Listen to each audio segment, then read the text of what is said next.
आज Doubtnut app download करें। Doubtnut पर अपने सभी गणित, रसायन विज्ञान, भौतिक विज्ञान और जीव विज्ञान के डाउट्स का करो सफाया। बस प्रश्न की फोटो खींचो, एक ही प्रश्न को क्रॉप करो और तुरंत वीडियो सोल्यूशन पाओ। अभी डाउनलोड करें।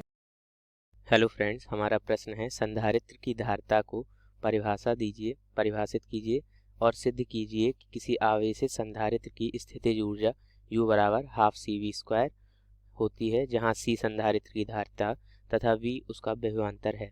तब आइए देखते हैं, पहले संधारित्र की परिभाषा देख लेते हैं। मान लेते हैं कि कोई संधारित्र है जिसकी धारिता कितनी है, C है, इसकी प्लेटों के मध्य आवेश कितना है, Q है, तथा इसके बीच जो विभवांतर है वो कितना है, इसके प्लेटों के बीच जो विभवांतर है क्या है, B है। तब जो इसकी परिभाषा होगी संधारित्र की धारिता की, वो होगी किसी संधारित्र की धारिता संधारित्र की एक प्लेट पे दिए गए आवेश, क्योंकि जो आवेश होता है, जो Q आवेश होता है, एक प्लेट पर क्या होता है, +Q होता है, तथा एक प्लेट पे क्या होता है, -Q होता है। तो प्लेट पे दिए गए आवेश तथा दोनों प्लेटों के मध्य जो विभवांतर स्थापित होता है, उन दोनों के अनुपात को कहते हैं, यानी कि C बराबर होता है Q/V। यानी कि किसी संधारित्र की धारिता उस संधारित्र की प्लेटों के मध्य जो आवेश होगा और तथा उन दो प्लेटों के मध्य जो विभवांतर होगा, उन दोनों के अनुपात के बराबर होती है। एक बार फिर सुन लीजिए, संधारित्र की धारिता क्या होती है, संधारित्र की एक प्लेट पर दिए गए आवेश तथा दोनों प्लेटों के मध्य विभवांतर का अनुपात क्या कहलाता है, संधारित्र की धारिता। आइए इसकी परिभाषा लिख लेते हैं। तो परिभाषा हमारी क्या हो गई, किसी संधारित्र की धारिता संधारित्र की एक प्लेट को दिए गए कुल आवेश और संधारित्र की दोनों प्लेटों के बीच स्थापित किए गए विभवांतर के अनुपात को कहते हैं। तब आइए देख लेते हैं, अब हमारा इसमें दूसरा पार्ट क्या था कि हमें स्थितिज ऊर्जा U बराबर हाफ CV² सिद्ध करना है। तब आइए देखते हैं, मान लेते हैं कि एक संधारित्र है जिसकी धारिता कितनी है, C है, उसकी प्लेटों पे जो आवेश है वो कितना दिया गया है, Q दिया गया है, और जो इसके सिरों के बीच प्लेटों के मध्य जो विभवांतर स्थापित किया गया है वो कितना है, B है। तो V बराबर कितना हो जाएगा, हमारे V बराबर होता है Q/C। तो यहाँ 1/C होगा वो क्या होगा, धारिता के लिए यानी कि संधारित्र के लिए नियत होगा, क्योंकि एक संधारित्र की धारिता निश्चित होती है, वो अपनी धारिता बदल नहीं सकता है, ना ही घटा सकता है ना ही बढ़ा सकता है। तो इसका जो ग्राफ बनेगा कुछ इस प्रकार से बनेगा, इसका जो ग्राफ बनेगा एक सरल रेखा के ग्राफ के रूप में बनेगा, जैसा कि ये ग्राफ हमने बनाया है। इसका ग्राफ इस प्रकार से बनेगा, जहाँ पे इसके x अक्ष पे हमने आवेश को दर्शाया है, इसके x अक्ष पे हमने किसको दर्शाया, आवेश को, तथा y अक्ष पे किसको दर्शाया है, विभवांतर वोल्टेज को, V को, विभवांतर। तब आइए देखते हैं, तो जो आवेश Q है वो भी जो इसमें जो ग्राफ बन के आया है वो एक त्रिभुज की भांति है। किसकी भांति है, एक त्रिभुज की भांति है।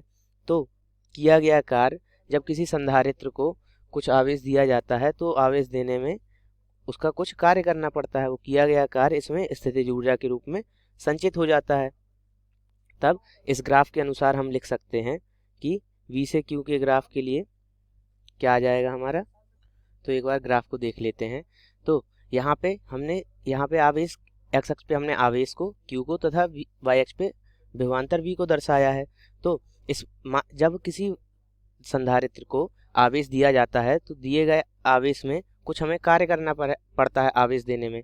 तो जो किया गया कार्य होता है इसमें स्थितिज ऊर्जा के रूप में संचित हो जाता है। मान लेते हैं कि हमने इसे 0 से Q आवेश देने में जो कार्य किया वो कितना हो गया, W, और W क्या किस रूप में संचित हो जाता है, U के रूप में। तो इसके जो कार्य करना पड़ा हमें वो Q बराबर 0 से Q बराबर Q तक इस ग्राफ में घिरे क्षेत्रफल के द्वारा प्रदर्शित होगा।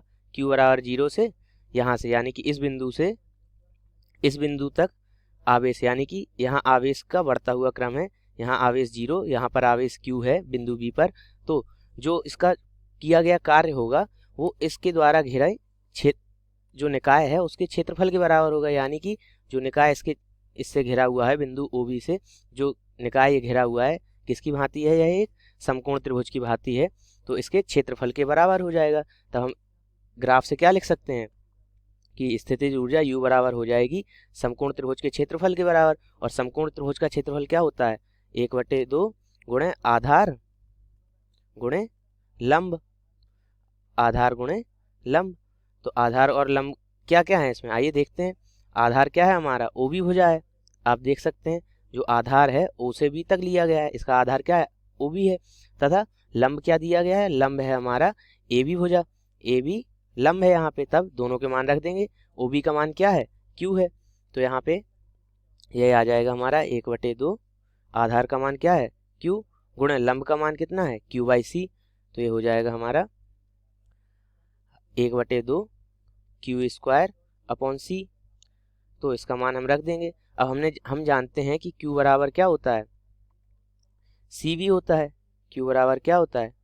CV होता है। तो यहाँ Q की जगह CV रख देंगे। तो CV आ जाएगा हमारा, क्योंकि अभी हमने पहले शुरुआत में लिखा था V बराबर Q अपॉन C लिखे थे हम।